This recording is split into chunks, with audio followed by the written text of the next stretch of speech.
Many times under ayahuasca, we see weird, seemingly extraterrestrial beings. Can you talk a bit about these beings and explain the energy world? Well, Einstein, with his theory of relativity and his famous equation, energy equals mass times the square of time, explained, and it is still the physics that we live by today, that if you accelerate any kind of mass, like this cup, to the speed of light, it will turn into light. And actually they have now massive particle decelerators like CERN, where they accelerate, basically accelerators, they accelerate light, subatomic particles, and then crash them, so they slow them down. And then for fractions of a second they can feel its mass and observe it. That's how they found the famous Higgs boson, which is explaining why the universe is slowing down its acceleration and why it's been able to form from the Big Bang. Every kind of mass, if accelerated to the speed of light, would be light. And any light that you can slow down, it takes form. We, human beings, like everything that lives, are electrobiochemical organisms. Everything that lives emits electricity. Even a single cell organism, an amoeba, has a difference of charge from the environment and uses this charge difference to create electricity to be able to metabolize the chemicals and to be able to live. Everything produces electricity.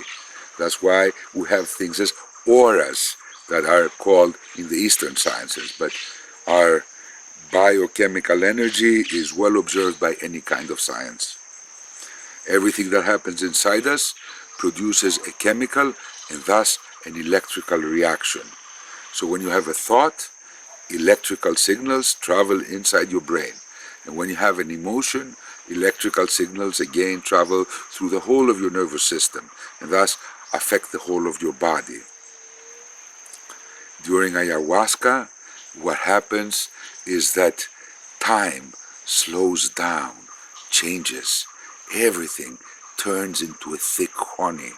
So the fleeting thoughts that pass through your mind all the time, the feelings that you get when somebody looks at you in a bus, the weird energies, all these things that pass fleetingly so fast that you cannot even recognize them. You're just left with the thought, what was that? All these things, they slow down. And as they slow down, since they live in the realm of light, of electricity, like the whole of the energy world, they can become perceivable because now they have mass. They become real for a while. They're real all the time. They're the electrical signals. That's what ghosts are. That's what energy is. All these creatures that we see are creatures that live in the energy world. They're like bacteria, useful bacteria that are in our stomachs to help digestion or that clear our skins. And when these bacteria become in a big concentration in our body, we can feel them or become ill or have an inflammation. In the same way, when a lot of energetic bacteria accumulates on our body, thus molesting our energy field, these make us feel bad, have specific emotions, specific thoughts. Under ayahuasca, we have an opportunity to explore all these things in slow motion, to be able to see all these fleeting thoughts and examine them and these emotions and see what they do to our body. Everything slows down, energy becomes mass, becomes real for a little bit of time. This is why we feel things bodily, we can be touched by creatures, we feel things that sometimes are our thoughts and emotion, sometimes other people's. It's just light, slow down.